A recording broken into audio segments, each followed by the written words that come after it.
For big business, despotism was often a useful tool for securing foreign markets and pursuing profits. One of the U.S. Marine Corps' most highly decorated generals, Smedley Darlington Butler, by his own account, helped pacify Mexico for American oil companies, Haiti and Cuba for National City Bank, Nicaragua for the Brown Brothers Brokerage, the Dominican Republic for sugar interests, Honduras for U.S. fruit companies, and China for Standard Oil.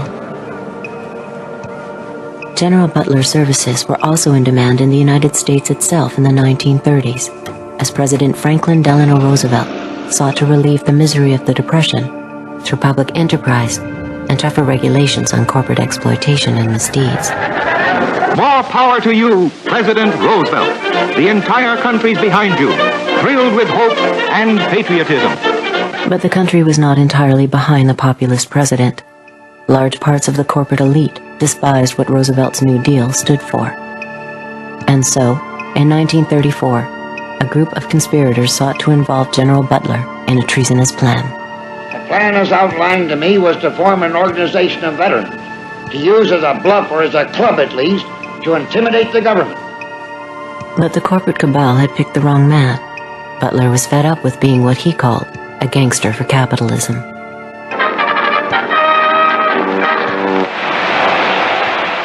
I appeared before the Congressional Committee, the highest representation of the American people, under subpoena to tell what I knew of activities which I believe might lead to an attempt to set up a fascist dictatorship. The upshot of the whole thing was that I was supposed to lead an organization of 500,000 men, which would be able to take over the functions of government. A congressional committee ultimately found evidence of a plot to overthrow Roosevelt. According to Butler, the conspiracy included representatives of some of America's top corporations, including J.P. Morgan, DuPont,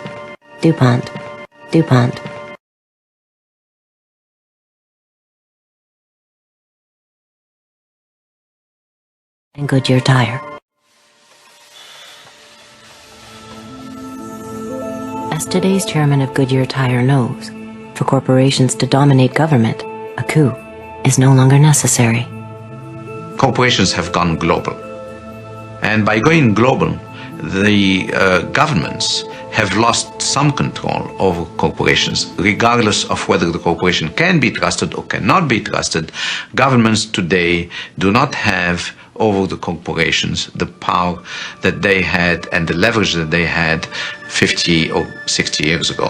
And that's a major change. So governments have become powerless compared to where they were before. Capitalism today commands the towering heights and has displaced politics and politicians as the new high priests and reigning oligarchs of our system. So capitalism and its principal protagonists and players, corporate CEOs, have been accorded unusual power and access. This is not to deny the significance of government and politicians, but these are the new high priests.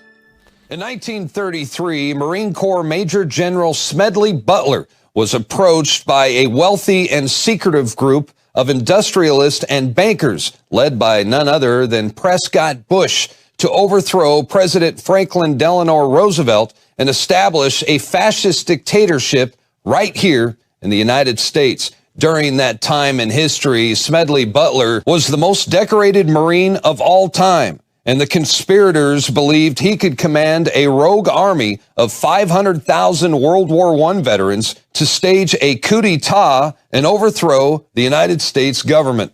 The plan to install a fascist dictatorship by force was exposed when Major General Smedley Butler blew the whistle and identified the ringleaders in a testimony given to the United States House Committee on Un-American Activities. The committee concluded that Butler's allegations were true, but incredibly, no one was charged.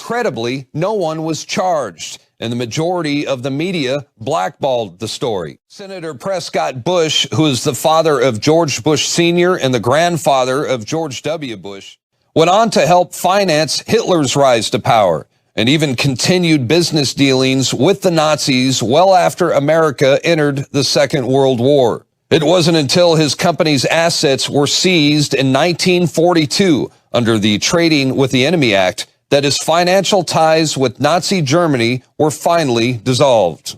At the end of World War II, Operation Paperclip was launched by the Office of Strategic Services, the OSS, to smuggle known Nazi war criminals into the United States for recruitment into U.S. intelligence agencies. The Nazis were cleared to work in America after having their backgrounds bleached by the military. False employment histories were provided, and their previous Nazi affiliations were completely removed from the record. The OSS provided a model for the Central Intelligence Agency that was established in September 1947. The CIA specialized in propaganda, economic warfare, sabotage, and demolition. By the early 1950s, they controlled over 25 newspapers and wire agencies and had 3,000 plus employees engaged in propaganda. Journalists willing to promote the views of the CIA included members of the New York Times, Time Magazine, Newsweek, The Washington Post, and CBS Television. The CIA's rise to power gave birth to the military-industrial complex. And by the end of Eisenhower's presidency in 1961, it had become evident that the federal government could no longer control the agency. The CIA had gone rogue. I appeared before the Congressional Committee, the highest representation of the American people, under subpoena to tell what I knew of activities which I believe might lead to an attempt to set up a fascist dictatorship. Does America owe its edge in military technology to Nazi war criminals brought here after World War II? The truth is that thousands of former Nazis, some of whom committed atrocities, went to work for the United States government. Do you have any people paid by the CIA who are working for television networks?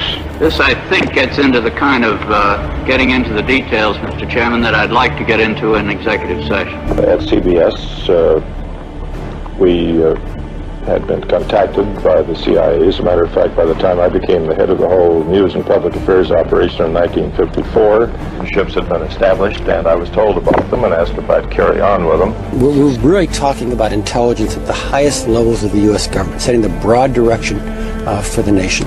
Have you brought with you some of those devices which would have enabled the CIA to use this poison for, We have indeed, for killing people?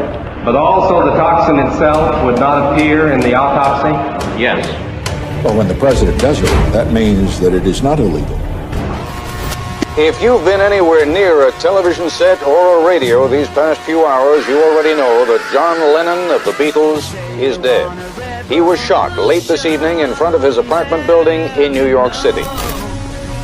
Despite evidence that Noriega was involved in drug trafficking, Bush kept Noriega on the payroll. We interrupt your regular programming to tell you of a plane crash in northeastern Minnesota, where we have just had confirmed a short while ago 8 people were killed on a small Beech aircraft that was on its way to Evelyn, Minnesota, including Senator Paul Wellstone of Minnesota. And according to the senior staff in the senator's office, not only the senator, but his wife Sheila, his daughter, 3 members of his staff, and the 2 pilots. The CIA has been and is now completely out of control. The accusation is that drugs are being sold by the Contras and that the CIA knew about it and didn't do anything. There it is. Shots. God. These are the agents immediately fighting. After the assailant, there are 2 or 3 people down on the ground. An assassination attempt. The president was hit, but pushed immediately into the limousine and rushed to the hospital. William Colby has been missing since April 27th. His canoe was found washed up on the banks of the Wicomico River April 28th. He's missing and presumed drowned. The United States tonight declared in effect that Panama's General Manuel Noriega is a threat to this country's national security. When George Bush became director of the CIA in 1976, he inherited Noriega as a contact. When you read these outrageous charges by a drug-related, indicted dictator, discount them. They are total lies.